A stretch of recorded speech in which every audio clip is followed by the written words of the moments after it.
Good morning, everyone. This is our recorded version of the Facebook Live that was supposed to happen last week. Unfortunately, about halfway through the live video, BC Hydro did something outside my home and the Wi-Fi was lost. So I'm still wearing green. It was on St. Patrick's Day, so I thought I'd wear green. Today, I'm going to talk a little bit about getting your Eldercare affairs in order. And because I'm a gerontologist, this is near and dear to my heart. I've been working with family caregivers and seniors for over 20 years around how we even start the process of having conversations around planning for the future, acknowledging that there's no magic or crystal ball that will help determine where we're going to need support or even what we're going to face in terms of some of our chronic conditions or other complex medical issues. But the best we can do is at least start to think about it and think about our backup plans or our oh crap plans, how to engage in conversations with the people that we're concerned about or caring for around future care, and a few other little tips that come in handy. So in previous Facebook Lives, we have really focused on a lot of different areas.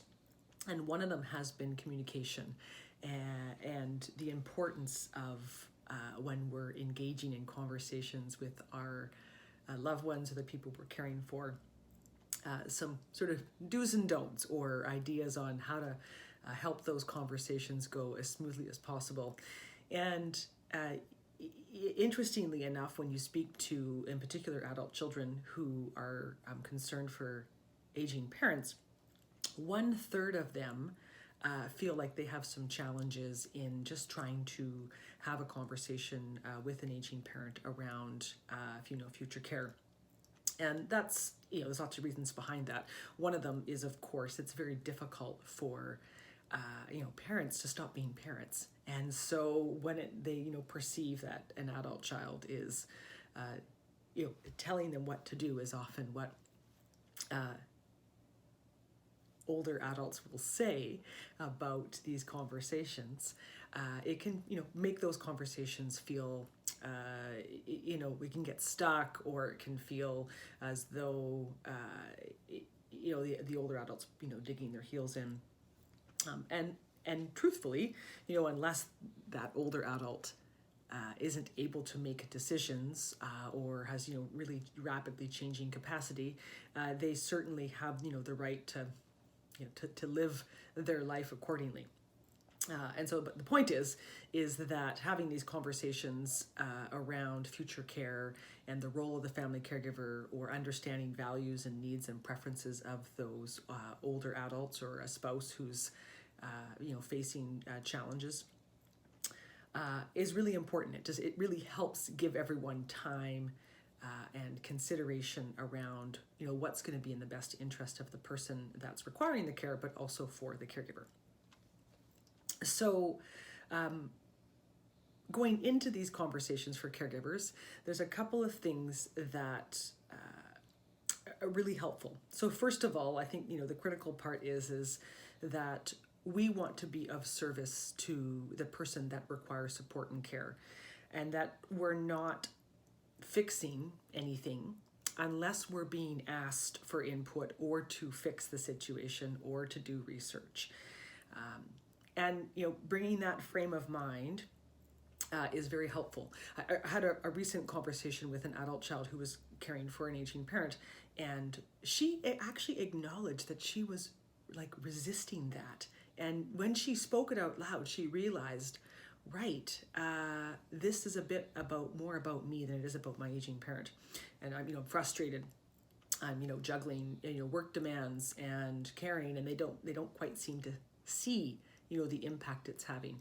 But she realized that when she kind of changed her frame of mind and said, this is all I can do in this situation, then she realized, okay, if I'm of service and I'm going to support, even if I'm maybe not fully in agreement with decisions, and that I'm not here to fix, I'm here to support, and provide within reason and within what I'm capable of. It really helped kind of shift that perspective for herself. I think the other key area around communication is, of course, don't parent your parent, even when cognition changes. And it comes from such good intentions of wanting to support and thinking that our role is to ensure that we are good advocates for aging parents, and that is absolute, or for a spouse, and that's really, really important. There's are ways to do that where the older adult still has as much independence and autonomy and decision making as possible. So it can sometimes be easy to fall into that trap of parenting our parents. The other piece is always to ask versus assume in these conversations. So coming from a place of curiosity and a place of really understanding can often help illuminate differences in values and beliefs and preferences, or even just more clarity around where that individual is at around accepting care, accepting a chronic illness, or how they're going to choose to live with a chronic illness or live with frailty. So those are just some ideas just to remember around communication in having some of these conversations. The other piece that I really am a firm believer in is what we call a just-in-case file. And it's sort of this great document. I use that term loosely. It can be really quite short, where it includes either where to find updated wills, or will, representation agreement, power of attorney, so that in the event that individual that you're caring for has an emergency and is off to hospital or is home alone, that when either someone takes them to the hospital, or if first responders come in, then they're able to take this information to the hospital with them.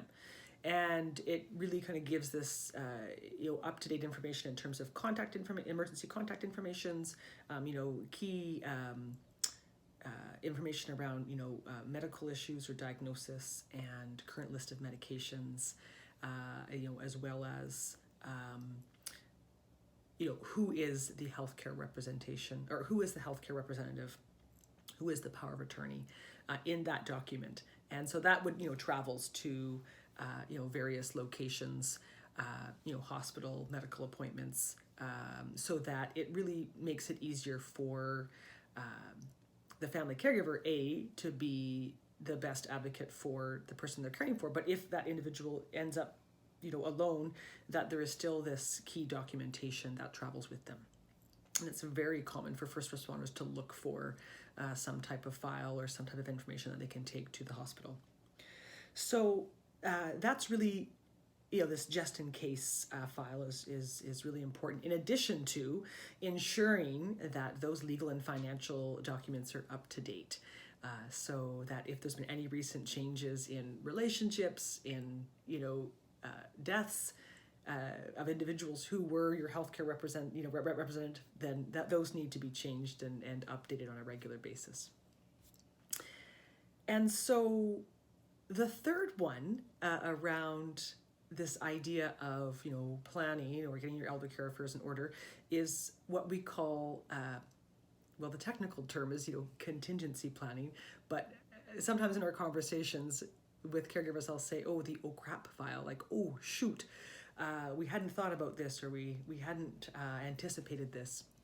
And so really it's like you want to try and cover everything. Like if all of a sudden as a caregiver I could no longer care, who would step in? Who's going to help pay bills or manage online banking? If you've got pets, who's going to walk the dog or feed the cat, or in our case our little beta fish? Who's going to go to the hospital and do hospital or support with hospital discharge?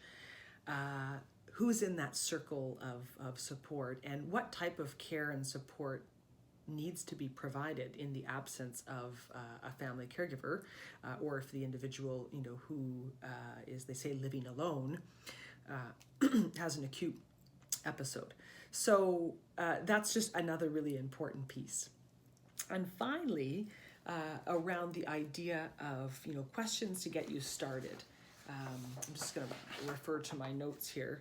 I often can't remember all of the questions, but often some of the key, questions to get started around conversations are, asking the person that you're concerned about or are caring for to better understand what financial, legal, and care preparations are in place if they're faced with an unexpected change in their health or cognitive ability. To have the conversation around, who do they want involved in their care if something changes, just to get a sense of if there was an emergency. Understanding, how they're feeling about aging or changes in health, and when they would consider asking or accepting help. Understanding how much they know about the healthcare system in terms of how to access, subsidized services or other housing options. If they were faced with an immediate crisis, what is their backup plan to see what they have, thought about. To get a sense of if they want to stay in their own home, if they're interested in, in moving for more support or being closer to adult children. Those are some questions to get you started in better understanding needs and preferences, along with the other, other areas, which is an updated legal and financial documentation, and also preparing your just-in-case file and starting to put together an emergency or oh dear plan. So I hope these have been helpful. There's lots of great resources, which we're going to put in the comments section below around how to access additional resources from Family Caregivers of BC website, as well as some other outside blogs. All right, we'll look forward to seeing you in April. Take care. Bye-bye.